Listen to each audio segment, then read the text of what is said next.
For the past 10 months, we have witnessed civilian massacre after civilian massacre. School massacres where internally displaced people were sheltering. The flower massacre. Massacres of people trying to collect water. Massacres of people collecting aid at aid sites. Massacre after civilian massacre. Entire families exterminated in one single bomb. Humanitarians, healthcare workers killed, and journalists killed in record numbers. Pediatric amputations in children that are breaking records. Over 17,000 children who have lost one or both parents since October in Gaza. We have treated so many children who have lost their entire family that it has, a term has been coined to describe these children. You've probably heard it, wounded child, no surviving family, WCNSF. This is a term that has been coined since October to describe this very frequent phenomenon that I personally witnessed more times than I can count while I was there. For children, I have held the hand of children who are taking their last gasps because their entire family was killed in the same attack and couldn't be there holding their hand and comforting them and could not bury them thereafter. For the children who I treated who were discharged, and survived, they face a Russian roulette of 100 ways that they will likely and potentially die when they leave the hospital due to the circumstances incompatible with life that have been architectured by this military assault. Direct bombing, starvation, dehydration, disease. Alarming reports of the first cases of polio in Gaza right now. Polio is a potentially deadly disease that causes paralysis, including paralysis of the muscles needed to breathe. That has been eradicated for decades in that region. There's been a polio vaccination campaign that essentially has eradicated the disease from the majority of the world, and now we're seeing cases emerging in a area of the world that has a healthcare system that has been completely and entirely annihilated.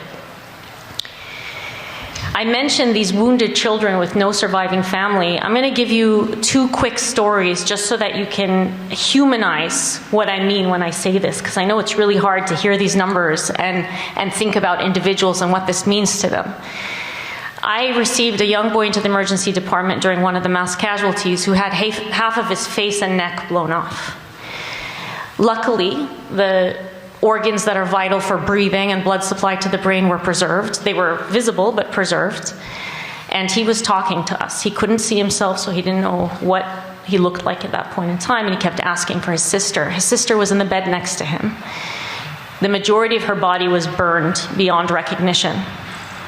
He didn't recognize that the girl in the bed next to him was his sister. His entire family, parents and the rest of his siblings, were killed in the same attack. That boy survived, and the next day I went to see him, a very young plastic surgeon, one of the few remaining plastic surgeons in Gaza, because the others have either been killed or have fled, understandably, had removed part of his chest and created a graft to cover those vital organs of the neck. He was lying in his bed and mumbling because it was so difficult to talk, and he kept saying, I got really close to him and he said, I wish I had died too. And I said, what? And he said, I think my entire family has gone to heaven. Or it's not my entire family. His exact words were something to the effect of, everybody I love is now in heaven. I don't want to be here anymore. That is one of so many stories. I'm so sorry, Leila, but I think people need to hear this. I'm giving you the story of one child.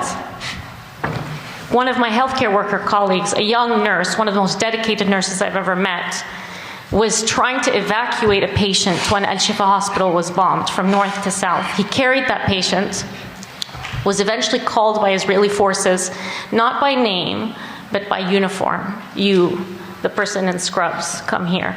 He was subsequently detained for 53 days. He reported physical, sexual, and psychological torture while in detention and ultimately released because he had no crime. After he was released, he worked constantly Because one, he was so dedicated, and two, he suffered from severe insomnia from the trauma of his detention. He was always in the resuscitation room of the emergency department, cleaning out sand from the eyes of people pulled from under the rubble, trying to comfort them. One day, overnight, he fell asleep holding the body of a dead child, still with the breathing tube in, after they had failed to resuscitate the infant. Another day, I asked him to go home because he hadn't slept in so many hours, so he left the hospital. A couple hours later, I see him in the emergency department trying to resuscitate a man whose whose both legs and one arm had been blown off. I asked him what he was doing in the hospital. I thought, you went home to rest. And he said, this is my sister's husband. They woke me up to tell me that the aid distribution site had been bombed and my sister's husband had gone there. So I went to find him and found him severely injured. So I helped him resuscitate this patient. His home has been destroyed. He's a young man, he's engaged, he's trying to get married, he had a whole life ahead of him, and he was a very dedicated healthcare worker. I'm giving you two stories, a child and a healthcare worker, but these are representative of literally almost everybody I know in Gaza. I don't know a single healthcare worker who has not lost multiple members of their family.